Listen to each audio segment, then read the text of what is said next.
Harris campaign says they're optimistic going into tonight, and we want to give you an inside look into how the Trump campaign is feeling with just hours to go until polls close. Let's bring in Florida Congressman and Trump supporter Byron Donalds. Congressman, thanks for being here.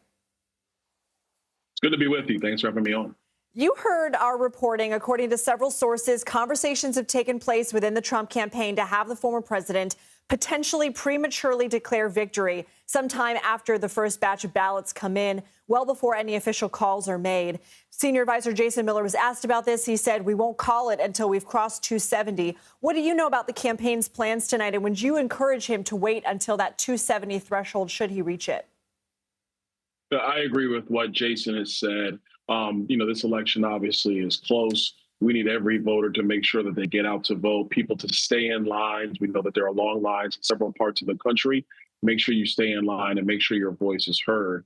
In terms of who's going to call what, we're going to obviously pay attention to our information and see how the data comes out from these states, and then we'll proceed accordingly.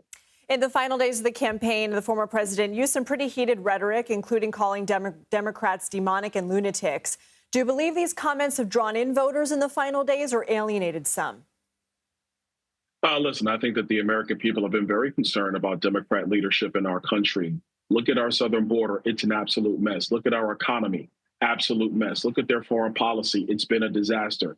They've been more focused in trying to get their chief political rival, Donald Trump, as opposed to actually doing the job that they're called to do on behalf of the American people. That's why voters want change in this election.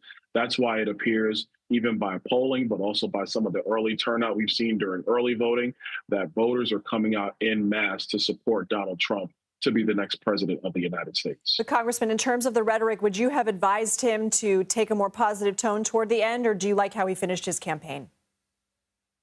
Listen, we're going to let Donald Trump is Donald Trump. He's going to express himself very clearly. And I think it's important for the American people to have a commander in chief, have a president who speaks his mind, as opposed to what we've seen from Kamala Harris, which has been nothing but being overly scripted and word salad, not actually saying who she is and what she's going to do.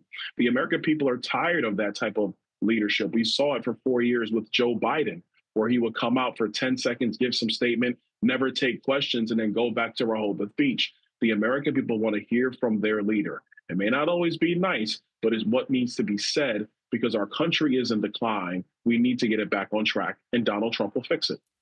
Congressman, is the gender divide a concern for you in this race? Not at all, because Donald Trump fully expects women voters to vote for him as well, just like men voters. I think too much has been made of the gender gap in this campaign. The key issue is the country on the right track or the wrong track? And poll after poll after poll has demonstrated what everybody already knows. The country is on the wrong track. And if the country is going the wrong way, we need new leadership. We must have new leadership. And that's why Donald Trump's going to be victorious. Congressman, what will the campaign be looking at as the returns come in? What will be some positive signs for you, and what could be some red flags? Well, look, obviously, we're going to get numbers pretty quickly in the night. It looks like from Georgia and North Carolina. That's what's being reported. I think key information that everybody's paying attention to, whether you're in our campaign or in the Harris campaign, is what is the turnout in urban areas? What does that really look like? During early voting, it's actually been very soft, softer than I know Democrats would like. If that continues, that's not going to bode well for Kamala Harris at all. So I think that's some of the early data to pay attention to. Trump has continued to deny that he lost the 2020 election. Will he accept the results for this election if the race is called for Vice President Harris?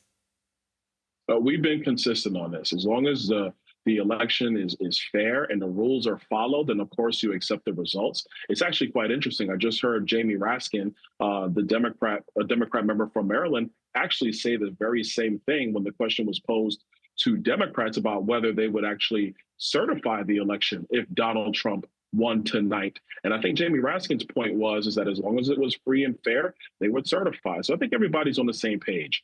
We want fair elections. We want the rules to be followed. We want people's voices to be heard and their votes to be counted.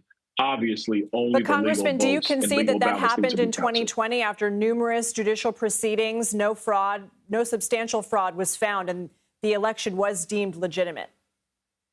Well, two very quick things, and I don't want to go back 4 years ago because America is It's focused still on relevant, today. Congressman. But we must acknowledge that there were states that did not follow state law. Let's acknowledge that as a reality. Please don't sweep that under the rug because that did happen in 2020. In terms of some of the legal cases, the court said that President Trump didn't have standing, not that there wasn't any merit to the case. So that's another thing. But we are focused on today, not 4 years ago. The American people have had enough. And I think it's important for the media to be focused on what's happened in the country over the last 4 years, not go back to the 2020 Well, election. thank you, We Congressman. are With all going due to elect respect, a the new media president does today, provide and a that's what we're going to be holistic, focused on. contextual experience for our viewers. Congressman Byron Donalds, thank you.